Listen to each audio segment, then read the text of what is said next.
Bonjour à toutes et à tous et bienvenue dans cette nouvelle vidéo dans laquelle je vais vous présenter une correction de l'épreuve de mathématiques du brevet des collèges qui a été proposée à Pondichéry le 3 mai 2018.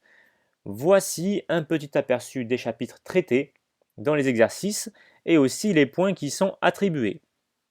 Pour précision, vous trouverez le sujet en question dans mon Padlet qui figure dans la description de cette vidéo. Je vous laisse le soin de le télécharger et de l'imprimer si vous le souhaitez. De toute manière, nulle crainte, je vais vous afficher les énoncés des exercices le moment venu. Vous pourrez alors faire pause pour les traiter et refaire lecture afin de suivre la correction. Trêve de bavardage et place au travail, c'est parti. Premier exercice sur 13 points. Voici l'énoncé. On considère un jeu composé d'un plateau tournant et d'une boule. Représenté ci-contre, ce plateau comporte 13 cases numérotées de 0 à 12. On lance la boule sur le plateau, la boule finit par s'arrêter au hasard sur une case numérotée. La boule a la même probabilité de s'arrêter sur chaque case. Information très importante. Vous allez avoir 5 secondes pour faire pause et traiter cet exercice. Je vous invite ensuite à refaire la lecture afin de voir la correction. C'est parti, à vous de jouer.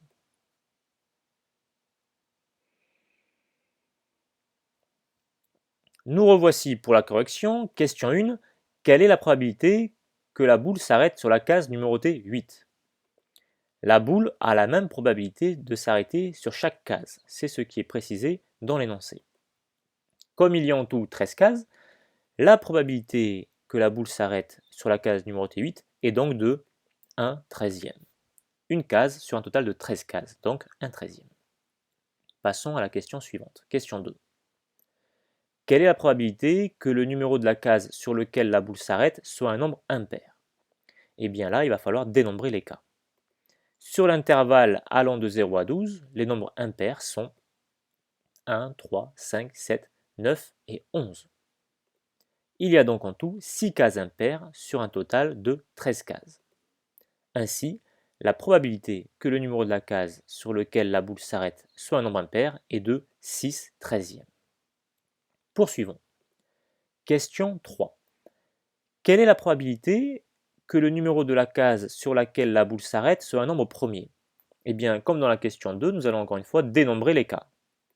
Sur l'intervalle allant de 0 à 12, les nombres premiers sont 2, 3, 5, 7 et 11. Et oui, faites bien attention, 1 ce n'est pas un nombre premier. Souvenez-vous de la définition, les nombres premiers sont les entiers naturels supérieurs ou égaux à 2 qui sont divisibles que par 1 et par eux-mêmes. D'accord? Donc ça commence par 2. Ce qui fait donc en tout 5 cases sur un total de 13 cases. Ainsi, la probabilité que le numéro de la case sur laquelle la boule s'arrête soit un nombre premier est de 5/13e. Poursuivons, question 4. Lors des deux derniers lancers, la boule s'est arrêtée à chaque fois sur la case numérotée 9. A-t-on maintenant plus de chances que la boule s'arrête sur la case numérotée 9 plutôt que sur la case numérotée 7? Argumentez à l'aide d'un calcul de probabilité. Alors là, en fait, il n'y a pas réellement besoin de faire de calcul, mais on nous le demande. Si la boule s'est arrêtée sur 9 à 2 reprises, cela ne va avoir aucune influence sur les résultats des lancers qui vont suivre. Donc en fait, la probabilité qu'elle s'arrête sur 9 ou sur 7 lors du troisième lancer, ça va être la même chose. Mais bon, prouvons-le par des calculs. Alors comment calculer cela? La probabilité pour que la boule tombe sur la case numérotée 9 à 3 reprises est de, eh bien, lors du premier lancer, c'est de 1/13e, lors du deuxième lancer, 1/13e, et du troisième lancer, 1/13e. Rappelez-vous, il faut multiplier ces probabilités-là, et donc nous obtenons au final une probabilité qui est égale à 1 sur 2197. Pour qu'elle tombe sur 7 au troisième lancer, eh bien le calcul va être le même, puisque nous avons la même probabilité que la boule s'arrête sur la case numérotée 7 que sur la case numérotée 9, et ainsi nous avons aussi 1 sur 2197. Donc les probabilités sont les mêmes. Voilà comment obtenir 13 points. Poursuivons avec l'exercice numéro 2 qui est lui sur 9 points. Voici l'énoncé. Le pavage représenté sur la figure 1 est réalisé à partir d'un motif appelé pied de coq qui est présent sur de nombreux tissus utilisés pour la fabrication de vêtements. vous l'avez déjà aperçu quelque part, c'est très connu. Le motif pied de coq est représenté par le polygone ci-dessous, à droite, figure 2, qui peut être réalisé à l'aide d'un quadrillage régulier. Encore une fois, vous allez avoir 5 secondes pour faire pause. Je vous invite à traiter cet exercice et à refaire lecture afin de vérifier vos réponses à l'aide de la correction que je vais vous proposer. C'est parti, à vous de jouer.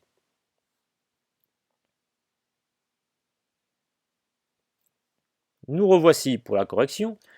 Question 1. Sur la figure 1, quel type de transformation géométrique permet d'obtenir le motif 2 à partir du motif 1? Sur la figure 1, le type de transformation géométrique qui permet d'obtenir le motif 2 à partir du motif 1 est la translation. Et oui, en fait, nous avons juste fait glisser le motif 1. Regardez bien le motif 2, il n'a pas été tourné, il n'a pas été agrandi, il n'a pas été réduit, il n'a pas subi de symétrie axiale ni quoi que ce soit, pardon. Il a juste été glissé en diagonale vers le haut, vers la droite. D'accord? Donc c'est la translation. Question 2. Dans cette question, on considère que AB égale 1 cm sur la figure 2. Déterminez l'aire d'un motif pied de coq. Cette figure, donc le pied de coq, est composée de cases complètes et de triangles rectangles qui sont en fait des demi-cases, puisque ce sont des cases que nous avons coupées en deux en traçant la diagonale. La longueur AB est égale à 1 cm. Une case aura ainsi une aire de 1 cm².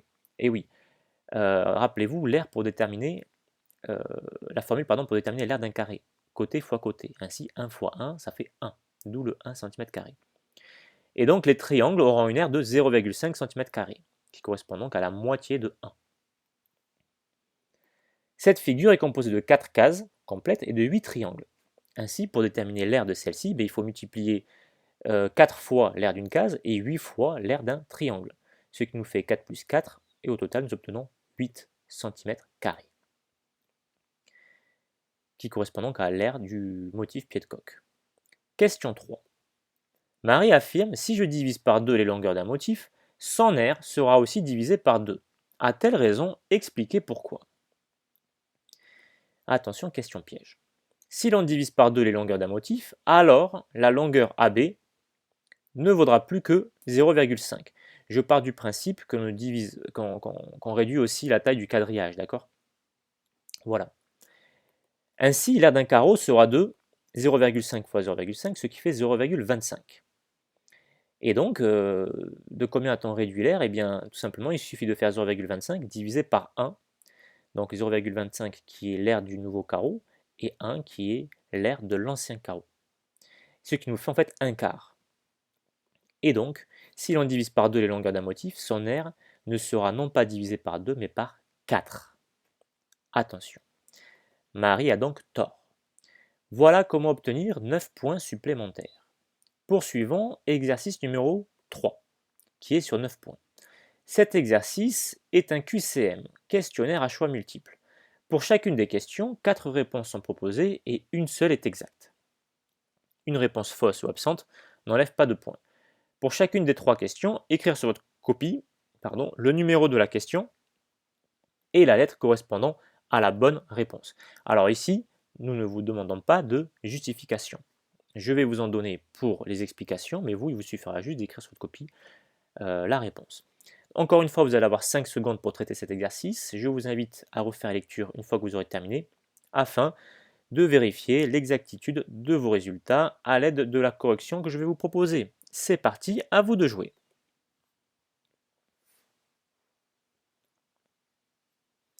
Nous revoici pour la correction. Question 1. Il faut calculer 2,53 fois 10 puissance 15. Alors pour cela, transformons d'abord 2,53 en 253. On se débarrasse de la virgule. Qu'avons-nous fait? Eh bien, tout simplement, nous avons multiplié par 100. Pour compenser cela, eh bien, le 10 puissance 15, nous allons le diviser par 100. 100, c'est 10 puissance 2. Ainsi, on passe de 10 puissance 15 à 10 puissance 13. Et 10 puissance 13, qu'est-ce que c'est? Eh bien, c'est un 1 suivi de 13 zéros. Et donc, pour calculer 253 fois 10 000 milliards, il suffit d'accoler les 13 zéros au 253, ce qui nous fait 2530 milliards. La bonne réponse est donc la réponse B. Question 2. La latitude de l'équateur est Alors ici, il n'y a pas de calcul à faire, c'est une question de cours. Donc il faut connaître sa leçon tout simplement. Réponse à connaître par cœur, la latitude de l'équateur est de 0 degré. C'est donc la réponse A qui est correcte. Question 3, on vous demande d'effectuer un calcul qui est 2 tiers plus 5 sixièmes, le tout sur 7. Alors soit vous prenez votre calculatrice et vous posez cela en faisant bien attention à mettre de grandes parenthèses au niveau du numérateur, sinon on peut détailler un peu. Rappelez-vous, lorsque l'on fait une somme, une addition de fractions, il faut veiller à avoir le même numérateur. Ainsi, il faut transformer 2 tiers de manière à avoir 6 au dénominateur. On multiplie donc en haut et en bas par 2. 2 tiers se transforme ainsi en 4 sixièmes. 4 sixièmes plus 5 sixièmes, ça donne 9 sixièmes. Et 9 sixièmes divisé par 7, ça fait 3 quarts dans sa forme simplifiée. Donc la bonne réponse était la réponse A. Voilà comment obtenir 9 points supplémentaires. Poursuivons avec l'exercice 4 qui est lui sur 18 points. Voici l'énoncé. Nous avons deux programmes, A et B.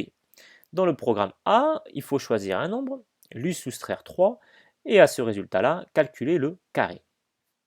Dans le programme B, choisir un nombre, calculer le carré de ce nombre, ajouter le triple du nombre de départ, puis enfin ajouter 7. Encore une fois, vous allez avoir 5 secondes pour faire pause, puis traiter cet exercice.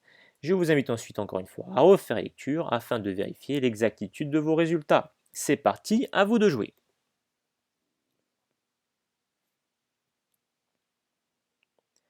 Nous revoici pour la correction. Question 1. Corinne choisit le nombre 1 et applique le programme A. Expliquez en détaillant les calculs que le résultat du programme de calcul est 4. Alors, je vous invite ici à faire étape par étape. Première étape, choisir un nombre. Donc Corinne choisit le nombre 1. Ensuite, il faut le soustraire 3. Donc 1 moins 3, ce qui fait moins 2. Et ce moins 2, il faut l'élever au carré. Attention à ne pas oublier les parenthèses. Et moins 2 au carré, ça fait 4. Et oui, moins 2 fois moins 2, négatif fois négatif, positif. Et 2 fois 2, 4. Corinne obtient donc bien 4. Question suivante. Tidjane choisit le nombre moins 5 et applique le programme B. Quel résultat obtient-il? Eh bien, comme dans la question 1, nous allons détailler étape par étape. Première étape, il choisit moins 5. Ensuite, il faut calculer le carré de ce nombre. Donc encore une fois, il ne faut pas oublier les parenthèses. Moins 5 au carré, ça fait 25. Puis, il faut ajouter le triple du nombre de départ. Le nombre de départ, attention, c'est moins 5. Le triple, ça correspond à une multiplication par 3. Donc il faut faire 25 plus 3 fois moins 5. 3 fois moins 5, ça fait moins 15. Attention, 25 plus moins 15, plus moins, on peut le transformer en moins. Et donc 25 moins 15, ça fait 10. Auquel il faut ajouter 7, ce qui fait 17. Tidjane obtient comme résultat 17 avec le programme B. Poursuivant, question 3. Lina souhaite regrouper le résultat de chaque programme à l'aide d'un tableur. Elle crée la feuille de calcul ci-dessous. Quelle formule, copiée ensuite à droite dans les cellules C3 à H3, a-t-elle saisie dans la cellule B3? Alors, la formule que Lina a saisie dans la cellule B3 est, faites bien attention, le nombre de départ à chaque fois, il est nommé, il figure dans la ligne 1. Et donc dans la cellule B3, qu'est-ce qu'il faut faire si l'on reprend étape par étape ce qui est précisé dans le programme B? Égale B1, accent circonflexe 2, plus 3, astérisque, B1 plus 7. Faites bien attention, chaque formule dans le tableur commence à chaque fois par le signe égal. La puissance, nous la faisons à l'aide d'un accent circonflexe, et la multiplication à l'aide non pas du signe fois, mais d'un astérisque. Voilà. Si vous ne respectez pas cette notation-là, vous perdrez des points. Attention. Question 4. A. Zoé cherche à trouver un nombre de départ pour lequel les deux programmes de calcul donnent le même résultat. Pour cela, elle appelle x le nombre choisi au départ et exprime le résultat de chaque programme de calcul en fonction de x. Question 4a, montrer que le résultat du programme A en fonction de x peut s'écrire sous forme développée et réduite x au carré moins 6x plus 9. Eh bien, nous allons reprendre le programme A et nous allons détailler étape par étape encore une fois. Donc le nombre choisi au départ, c'est x, il faut lui soustraire 3, ce qui fait x moins 3, et il faut calculer le carré de ce résultat-là, donc x moins 3, le tout au carré. Alors soit vous vous souvenez de la formule de la deuxième identité remarquable, et là vous pouvez développer et réduire directement, Si vous ne vous en souvenez plus, eh bien, c'est pas bien grave, x-3 au carré, qu'est-ce que c'est? C'est x-3 le tout facteur de x-3. Et donc, vous utilisez la double distributivité, et cela vous permet d'obtenir x au carré moins 6x plus 9, comme demandé. Question 4b, faire la même chose avec le programme B. Allez, c'est parti, étape par étape. Donc, choisir un nombre, on l'appelle x, calculer le carré de ce nombre, x au carré, ajouter le triple du nombre de départ, eh bien le triple de x, c'est 3x, et enfin ajouter 7, x au carré plus 3x plus 7. Voilà ce qu'il fallait trouver. Question 4c. Existe-t-il un nombre de départ pour lequel les deux programmes donnent le même résultat? Si oui, lequel? Alors, s'il existe un nombre de départ pour lequel les deux programmes donnent le même résultat, celui-ci s'obtiendra nécessairement en résolvant l'équation suivante. Eh bien, vous reprenez l'expression littérale de la question 4a et celle obtenue dans la question 4b, et vous les mettez sous forme d'égalité. Voilà ce que nous obtenons. Nous avons du x au carré dans le nombre de gauche et du x au carré dans le nombre de droite, nous pouvons les supprimer. Voilà ce que nous obtenons. Ensuite, nous pouvons, rappelez-vous, il faut isoler les x. Donc pour cela, il faut se débarrasser du moins 6x qui est à droite. Comment faire? Eh bien, il faut ajouter 6x à gauche et à droite. Ainsi, à gauche, 3x plus 6x, ça fait 9x, plus le 7, alors qu'à droite, les x disparaissent. Maintenant, il faut se débarrasser du 7 qui est à gauche. Pour cela, il faut faire moins 7, de part et d'autre du signe égal. Donc, les 7 disparaissent à gauche, et à droite, 9 moins 7, ça fait 2. Maintenant, nous voulons nous débarrasser du 9. 9 ici, c'est un facteur, puisque 9x, c'est une multiplication. Donc, pour s'en débarrasser, il faut diviser par 9. Si on divise par 9 à gauche, on divise aussi par 9 à droite, et donc x égale 2 neuvièmes. Il existe donc bien un nombre de départ pour lequel les deux programmes donnent le même résultat, et ce nombre est 2 neuvièmes. Voilà comment obtenir 18 points supplémentaires. Poursuivons avec l'exercice numéro 9, qui est sur 20 points. Gros exercice donc. Dans tout l'exercice, l'unité de longueur est le millimètre. On lance une fléchette sur une plaque carrée sur laquelle figure une cible circulaire, en gris sur la figure. Si la pointe de la fléchette est sur le bord de la cible, on considère que la cible n'est pas atteinte. On considère que cette expérience est aléatoire et l'on s'intéresse à la probabilité que la fléchette atteigne la cible. La longueur du côté de la plaque carrée est 200 mm. Le rayon de la cible est 100 mm. La fléchette est représentée par le point F, F pour fléchette, de coordonnées x, y, où x et y sont des nombres aléatoires compris entre moins 100 et 100. Rappelez-vous, un nombre aléatoire, c'est un nombre au hasard. Vous allez avoir encore une fois 5 secondes pour traiter cet exercice. Je vous invite à refaire la lecture une fois que vous aurez terminé pour vérifier l'exactitude de vos résultats à l'aide de la correction. C'est parti, à vous de jouer.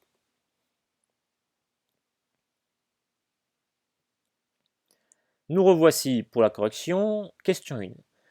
Dans l'exemple ci-dessus, la fléchette F est située au point de coordonnées 72, 54. Montrez que la distance OF entre la fléchette et l'origine du repère est 90.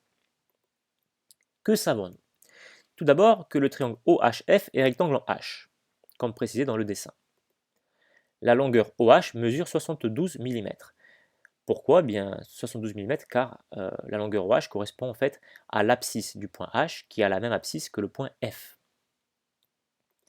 Et la longueur FH mesure 54. Pourquoi? Eh bien la longueur FH va avoir le 54, il vient d'où? De l'ordonnée du point F, tout simplement. Ainsi, nous pouvons appliquer le théorème de Pythagore dans le triangle OHF qui est rectangle en H. Nous avons OF au carré qui est égal à OH au carré plus HF au carré. Souvenez-vous, l'égalité de Pythagore dit la chose suivante. La longueur de l'hypoténuse au carré est égale à la somme des carrés des longueurs des côtés adjacents. Ensuite, il nous suffit de remplacer OH et HF par les valeurs que nous avons données ci-dessus. Soit 72 au carré plus 54 au carré. Là, vous prenez la calculatrice. Cela vous donne 5184 plus 2916. Toujours à l'aide de la calculatrice, cela nous donne 8100. Attention, nous n'avons pas terminé, cela correspond à OF au carré. Nous voulons OF. Et pour avoir OF, que devons-nous faire? Tout simplement, nous devons appliquer la racine carrée que nous appliquons donc à 8100. Et racine carrée de 8100, cela nous donne 90. Ainsi, la distance OF entre la fléchette et l'origine du repère est bien de 90, comme mentionné dans la question. Poursuivons. Question 2. D'une façon générale, quel nombre ne doit pas dépasser la distance OF pour que la fléchette atteigne la cible? La distance OF ne doit pas dépasser la longueur du rayon de la cible circulaire, c'est-à-dire qu'elle doit être strictement inférieure à 100 mm. Attention au mot strictement, dans l'énoncé on précise que l'on ne gagne pas si la fléchette est pile poil sur le bord de la cible, d'où le mot strictement. Question 3. On réalise un programme qui simule plusieurs fois le lancer de cette fléchette sur la plaque carrée et qui compte le nombre de lancers atteignant la cible. Le programmeur a créé trois variables nommées carré de OF, distance et score. Donc dans la question 3, on vous dit, lorsqu'on exécute ce programme, combien de lancers sont simulés? Le nombre de lancers est indiqué dans la boucle répétée. Ici, comme nous pouvons le lire, ce programme simule 120 lancers. Il est mentionné dans la troisième ligne. Passons à la question 3b.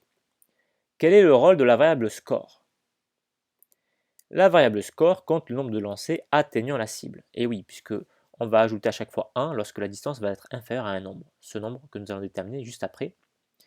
Et donc, ça correspond bien à ça. D'accord? Question 3D. Après une exécution du programme, la variable score est égale à 102. À quelle fréquence la cible a-t-elle été atteinte dans cette simulation? Exprimez le résultat sous la forme d'une fraction irréductible. Alors, pardon, question 3D. Ah, j'ai sauté la question 3C. Je reviens à la question 3C, pardon. Compléter, recopier sur la copie uniquement les lignes 5, 6 et 7 du programme afin qu'il fonctionne correctement. Donc voici ce qu'il fallait indiquer dans la ligne 5, ordonnée de y fois ordonnée de y. Dans la ligne 6, il faut faire la racine carrée du carré de OF. Et dans la ligne 7, il fallait mettre 100. D'accord? Bien, donc je reviens à la question 3D. Qu'est-ce qu'il fallait faire ici? Eh bien, la variable score, elle est égale à 102. Il y a donc eu 102 lancers qui ont atteint la cible pour un total de 120 lancers. Ainsi, la fréquence avec laquelle la cible a été atteinte dans cette simulation est de 102 sur 120. Alors si on réduit cette fraction-là, 102 et 120 sont tous les deux divisibles par 6, ce qui fait 17 vingtièmes. On s'arrête là, puisqu'on nous demande de donner le résultat sous forme d'une fraction. Si vous voulez l'exprimer sous forme décimale, ça fait 0,85, mais ce n'est pas demandé. Passons à la dernière question, question 4. On admet que la probabilité d'atteindre la cible est égale au quotient R de la cible divisé par R de la plaque carrée. Donnez une valeur approchée de cette probabilité au centième près. Centième, ça veut donc dire 2 chiffres après la virgule. Alors, l'aire de la plaque, comment le calculer? Eh bien, la plaque, elle a la forme d'un carré. Ainsi, pour déterminer l'aire de la surface qu'il délimite, la formule, rappelez-vous, c'était côté fois côté. Ici, le côté, il fait 200, donc 200 fois 200, ce qui fait 40 000 mm². Pour la cible, rappelez-vous, la cible a la forme d'un disque. La formule, c'est pi fois le rayon au carré. Ici, le rayon, c'est 100, donc on obtient pi fois 100 au carré, ce qui fait 10 000 fois pi. Je vous invite à laisser la forme exacte, 10 000 fois pi, et ne pas donner de valeur approchée. Vous donnerez une valeur approchée tout à fait à la fin de votre calcul. Sinon, vous allez faire une approximation d'une approximation et vous allez vous éloigner de plus en plus de la valeur exacte. Ainsi, si l'on calcule cette probabilité, on va l'appeler P, donc R de la cible sur R de la plaque, donc 10 000 fois pi sur 40 000, ce qui fait environ 0,79, soit 79% de chance de réussite. Alors pour interpréter ce résultat-là, pour le prouver, j'ai ressaisi ce programme dans Scratch, comme vous pouvez le voir, et dans la boucle répétée, au lieu de mettre 120, j'ai mis 100. Comme ça, on va avoir directement le résultat qui va s'afficher sous forme de pourcentage. Donc rappelez-vous, on a trouvé 79%. Regardez bien la variable score. Voilà, comme vous pouvez le constater, elle fluctue autour de 79, ce qui confirme bien notre précédent résultat. Voilà. Allez, poursuivons avec l'exercice 6 qui est sur 15 points. Voici l'énoncé. Chris fait une course à vélo tout-terrain, VTT. Le graphique ci-dessous représente sa fréquence cardiaque en battements par minute en fonction du temps lors de la course. Vous allez avoir 5 secondes pour faire pause et traiter cet exercice, refaites lecture pour la correction. C'est parti, à vous de jouer.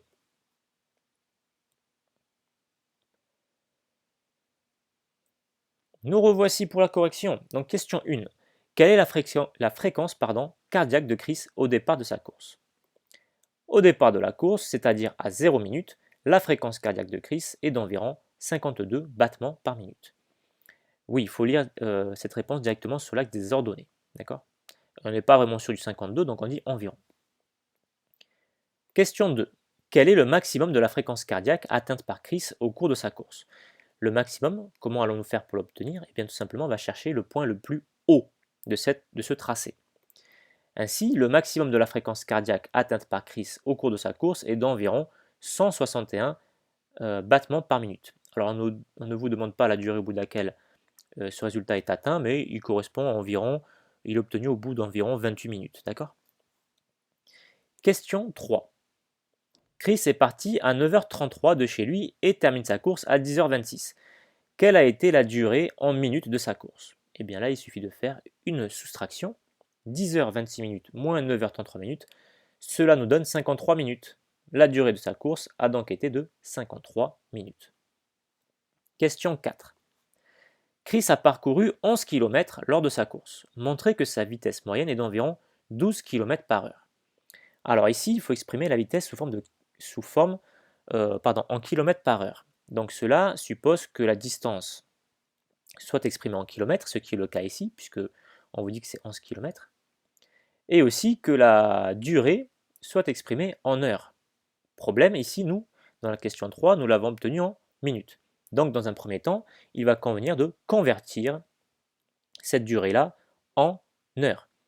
Dans une heure, combien y a-t-il de minutes? 60. Ainsi, pour obtenir cette durée-là en heures, il suffit de faire 53 divisé par 60, ce qui fait environ 0,88 heures. Et donc, on peut calculer la vitesse cette fois-ci. V est égal D sur T, souvenez-vous. D il vaut 11, mais T ne prenez pas 0,88, qui est une valeur approchée. Comme dans le précédent exercice, prenez la valeur exacte, qui est 53 soixantièmes. Et lorsque l'on fait 11 divisé par 53 soixantièmes, cela nous donne 660 53e, ce qui fait environ 12,5 km par heure. D'accord? Nous pouvons passer à la question 5. On appelle FCM fréquence cardiaque maximale, la fréquence maximale que peut supporter l'organisme. Celle de Chris est de 190 battements par minute. En effectuant des recherches sur des sites internet spécialisés, il a trouvé le tableau suivant. Estimer la durée de la période pendant laquelle Chris a fourni un effort soutenu au cours de sa course. Comme vous pouvez le constater dans ce tableau, les efforts sont répartis en 4 catégories: léger, soutenu, tempo et seuil anaérobie. Et la fréquence cardiaque mesurée, elle est donnée en pourcentage de la FCM, de la fréquence cardiaque maximale. Donc tout d'abord, il faut calculer le minimum et aussi le maximum de la fréquence cardiaque de Chris lors d'un effort soutenu. Dans la colonne effort soutenu, vous regardez bien, le minimum est donné par 70% de la FCM et le maximum par 85% de la FCM. Calculons donc le minimum. Pour cela, il faut faire 190 fois 70%, ce qui fait 133. Rappelez-vous, lorsque l'on calcule un pourcentage d'une quantité, il faut faire une multiplication. Et donc pour le maximum, la même chose mais avec 85%, ce qui nous donne environ 162 battements par minute. Lors d'un effort soutenu, la fréquence cardiaque de Chris doit donc varier entre 133 et 162 battements par minute. Cette bande est atteinte à partir de la 8e minute environ, et elle s'étale jusqu'à la 41e minute environ. On fait donc une soustraction, 41 moins 8, ce qui nous donne 33 minutes. Ainsi, la durée de la période pendant laquelle Chris a fourni un effort soutenu au cours de sa course est d'environ 33 minutes. Poursuivons avec le 7e et dernier exercice qui est sur 16 points. Voici l'énoncé. La figure ci-contre n'est pas à l'échelle. On considère ci-dessus un triangle ABC rectangle A tel que l'angle ABC mesure 30 degrés et la longueur AB est égale à 7 cm. On vous dit également que H est le pied de la hauteur issue du point A. Vous allez avoir 5 secondes pour traiter cet exercice. Refaites lecture pour la correction. C'est parti, à vous de jouer.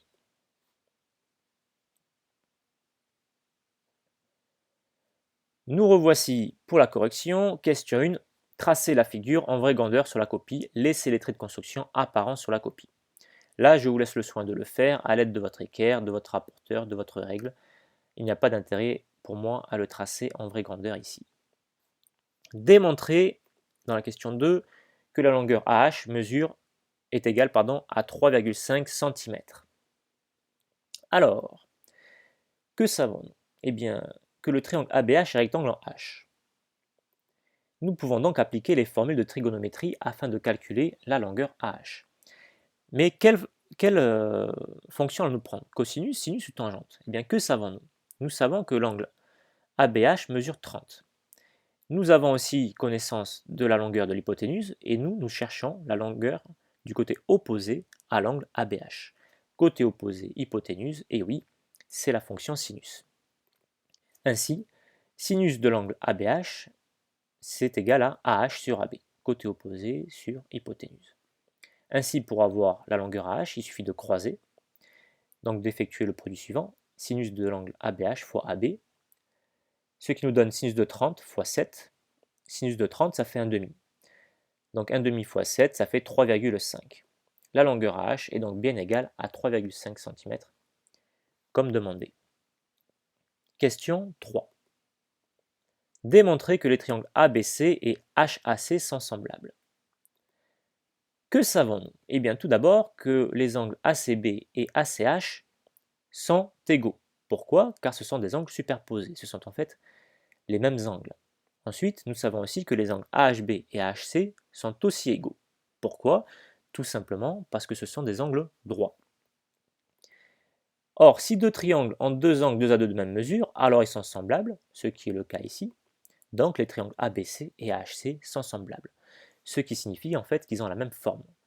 Donc l'un est l'agrandissement ou la réduction de l'autre. Et ça tombe bien, puisque dans la question 4, c'est justement ce qu'on vous demande. On vous demande de déterminer le coefficient de réduction qui nous permet de passer du triangle ABC au triangle AHC. Alors pour cela, il faut connaître les longueurs. D'accord? Alors ici, que connaissons-nous dans le triangle AHB? On connaît la longueur de l'hypoténuse, qui est AB. Sauf que dans le triangle ACB, on ne connaît pas l'hypoténuse. Donc ce n'est pas le bon côté qu'il faut prendre. Mais on connaît aussi le côté AH. D'accord? Et que savons-nous donc? Que la longueur AH du triangle AHC est liée à la longueur AC du triangle ABC. On va donc chercher à calculer la longueur AC. Donc, pour avoir la longueur AC, connaissant l'angle ABC, il faut appliquer cette fois-ci, tangente. D'accord? Tangente de l'angle ABC, c'est égal à côté opposé sur côté adjacent, c'est donc AC sur AB. Ainsi, AC est donné par le produit suivant, par la multiplication suivante, tangente de l'angle ABC fois AB, ce qui fait tangente de 30 fois 7, ce qui fait environ 4. Le coefficient de réduction sera donc donné par le quotient suivant. Attention, un coefficient de réduction sera nécessairement plus petit que 1. S'il est plus grand que 1, c'est un coefficient d'agrandissement. Donc pour avoir un quotient qui est plus petit que 1, il va falloir avoir au numérateur la valeur la plus petite.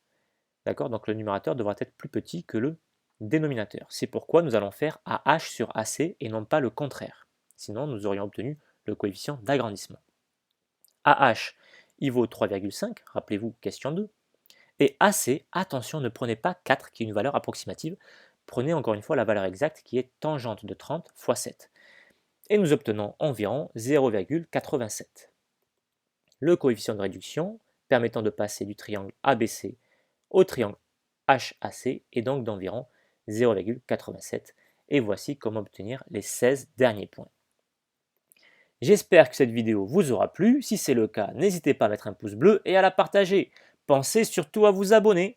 Je compte sur vous et vous dis à très vite pour de nouvelles aventures mathématiques.